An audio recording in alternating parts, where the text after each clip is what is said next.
Good morning doctor. Good morning. போலாமா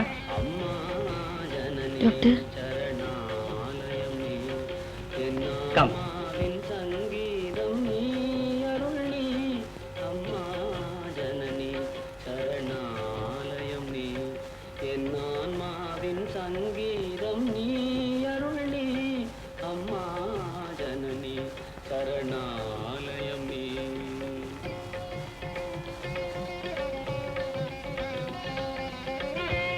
நான் தான் அவரை வரவழைச்சேன். என் வாழ்க்கையில இன்னைக்கு முக்கியமான நாள்னு நீங்க சொன்னீங்களே, அந்த நாள்ல அவர் ஏன் கூட இருக்கணும்னு ஆசைப்பட்டேன்.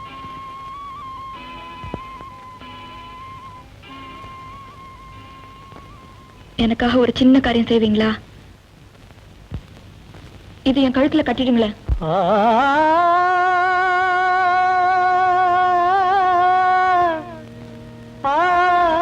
ஒருவேளை இந்த ஆபரேஷன்ல எனக்கு ஏதாவது ஒண்ணு ஆயிட்டா கன்னியா போறதை விட உங்க மனைவியா போயிடுறேனே.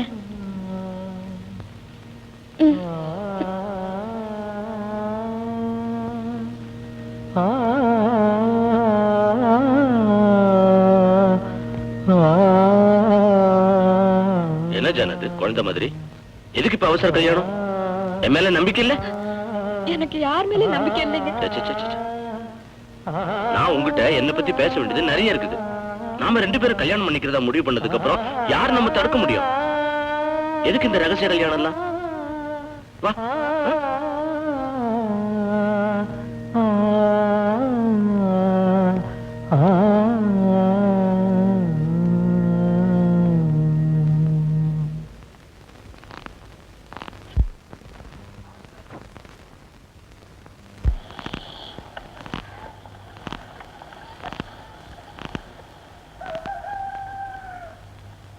உங்களை பத்தி தப்பா எடை போட்டுட்டேன், என்ன மன்னிச்சிடுங்க.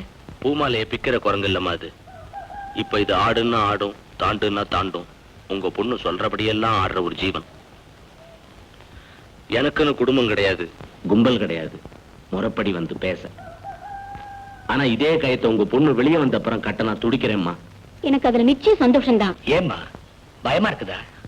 ஆமா, இந்த வைத்தியம் என்ன அவர்கிட்ட இருந்து பிரிச்சுடும்னு எனக்கு தோணுது. எங்க அம்மா, என் அண்ணன், நீங்க, இந்த வைத்தியம் எல்லாருமா சேர்ந்து என்ன அவர்கிட்ட இருந்து பிரிக்க பாக்குறீங்க. ஏன் டாக்டர்? ஏன் டாக்டர்? அப்புறம் என்னால சத்தியமா உயிரோட இருக்க முடியாது. இந்த வைத்தியம் எல்லாம் இல்லாம நான் ஒரு நாள் உயிரோட இருந்தாலும் அவரோட வாழ்ந்துட்டு போறேனே. டாக்டர், எனக்கு இது வேண்டாம் டாக்டர், பிளீஸ், எனக்கு இது வேண்டாம். பிளீஸ் டாக்டர், என்ன விட்டுடுங்க டாக்டர், என்ன விட்டுடுங்க டாக்டர். சார், சார், ஷூட்டிங் கிளம்பலாமா சார்? வேலையில கொஞ்சம் கவலையை மறக்கலாம் சார்.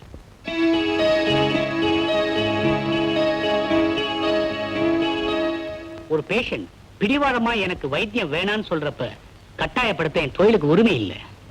அப்பாடா, ஒரு வகையில நல்லதா போச்சு. உண்மை தெரிஞ்சு அந்த பொண்ணு கல்யாணமே வேண்டான்னு பொட்டோட வாழா வெட்டியா இருக்கிறதுல யாருக்கு புண்ணியம்? அத்தோட அந்த பிரகாஷ் நமக்காக எத்தனை கஷ்டப்பட்டிருக்கார். நாமே உங்களை பழக விட்டுட்டு இப்ப போடான்னு துரத்தனா அது என்ன நியாயம்? அதுக்காக ஆனந்தன்னு கல்யாணம் கொடுக்க சொல்றியா?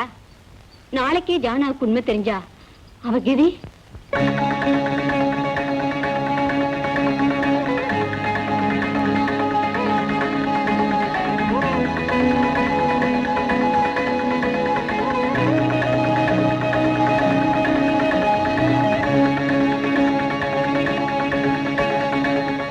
இப்படியே 10 வருஷம் கழிச்சு தெரிஞ்சா தெரியட்டுமே. அப்போ கட்டினவனும் குழந்தைகளும் தான் பெருசா போடும் இந்த பொண்ணுக்கு. இது எல்லாத்தையும் விட அவ பார்த்தது ஆனந்த, ஆனா பழகினது காதலிச்சது பிரகாஷத்தானே. ஸ்ரீராமனை பார்த்துட்டு கோதண்டராமனுக்கு கழுத்தை நீட்டினா அது தப்பா? வாம்மா, எங்க வந்த? அம்மா துரத்தி விட்டாங்களே, உன் உயிரோட இருக்கானா போயிட்டானான்னு பார்க்க வந்தியா? நான் எங்கேயோ முரடனா அனாதையா வாழ்ந்துட்டு இருந்தேனே, என்னை ஏன் மாத்தின? குடும்பம் பந்தம் பாசம்னு ஆசையை காட்டிட்டு ஆட்டம் முடிஞ்சு போச்சு, அடுத்த ஷோவுக்கு லேட் ஆச்சு, வீட்டுக்கு போடான்னா நான் எங்க போவேன்? எனக்கு வாழ இஷ்டம் இல்ல, ஆனா தற்கொலை பண்ணிக்க கூடாது இல்லையா? சீக்கிரமா பைத்தியம் முடிக்க ஒரு மருந்து வாங்கி கொடுத்துட்டு போயேன். என்ன மன்னிச்சிடுங்க. தயவு செஞ்சு யாராவது ஒருத்தர் மன்னிச்சிருங்க, மறந்துருங்க, கொடுத்து வைக்கல, விதி விளையாடிச்சு இந்த வார்த்தைகள்லாம் அகராதில இருந்து புடுங்கி எரிஞ்சிருங்களேன்.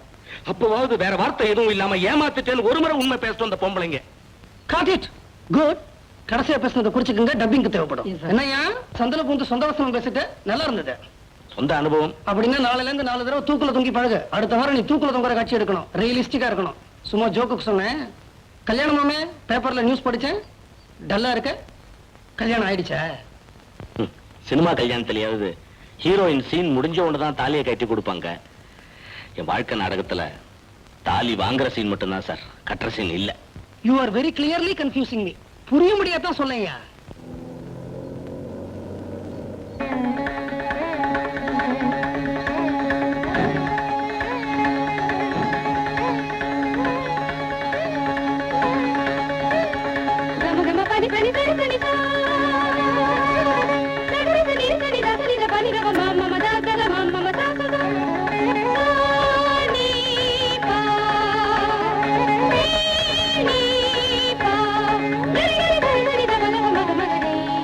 என் கல்யாணத்தை பத்தி கேட்டீங்கல்ல, ஐ ஆம் கெட்டிங் மேரிட்.